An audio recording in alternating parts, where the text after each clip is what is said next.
Following on from Pat's presentation, I'll just add a few details about working with landowners who have Azure hawkers.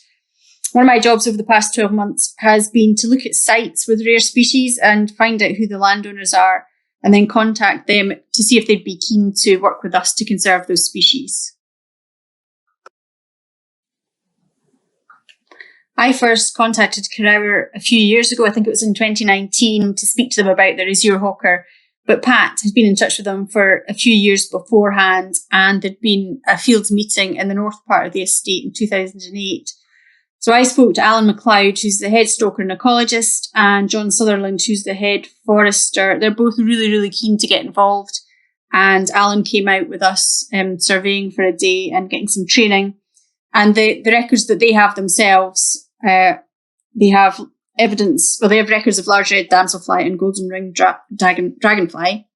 And in the northern part of the estate where they have forestry plantations, they've been carrying out quite a lot of tree clearance and bog restoration, and they're really keen to have surveys here to find out what's there.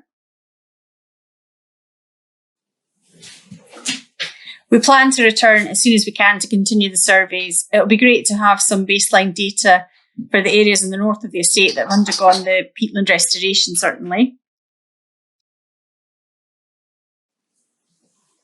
Woodland Trust have recently purchased Beshield Estate near Torridon, and it's their first mountain property.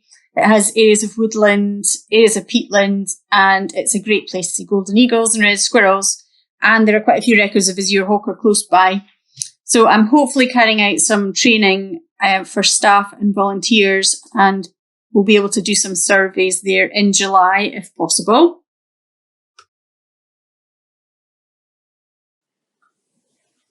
I also hope to run a training course for Trees of Life staff and volunteers at Dundragon in the Highlands, which is an excellent site for Azure hawker. Colin Hall's done a huge amount of surveying here.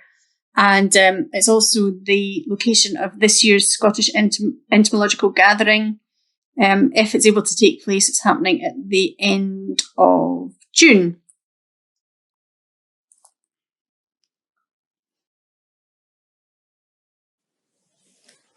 So that's just a very quick summary of landowners that I'll be working with, or will be working with, over the next over this year anyway. Well, I'll also be working with existing key site managers. We've got quite a few of them, so just keeping in touch with them and finding out what's going on the site, and if that will affect their rare species is something that should be done pretty much ongoing. Balmoral Estate, I'm going to be carrying out a training course for staff and volunteers there in June, as it's quite possible they have northern damselfly there, and they've been putting in quite a few ponds themselves. And just generally working with the northern damselfly and Azure hawker landowners.